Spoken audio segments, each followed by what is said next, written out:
قال رسول الله صلى الله عليه وسلم لما قضى الله خلقا যখন আল্লাহ রাব্বুল আলামিন ফেরেশতাদেরকে বললেন যে আমি মানুষকে সৃষ্টি করতে চাই, আমি দুনিয়াতে আমার একটা নতুন জাতি সৃষ্টি করতে চাই।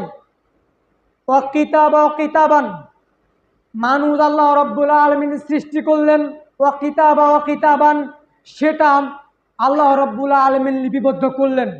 মানুষকে কিভাবে সৃষ্টি করলেন, সৃষ্টি করার পর আল্লাহ রাব্বুল আলামিন মানুষ দুনিয়াতে কি কাজ করবে, সকালে কি কাজ করবে, প্রত্যেকটা মানুষের ভাগ্য আল্লাহ রাব্বুল আলামিন কিতাবের মধ্যে লিপিবদ্ধ করলেন।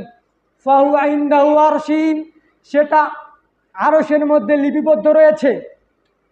তার মধ্যে একটি কথা রয়েছে ইন্না রাহমাতি সাবাকাল গাযাবি, তার মধ্যে একটি কথা রয়েছে সেটা হলো আল্লাহ রাব্বুল আলামিন রাগী।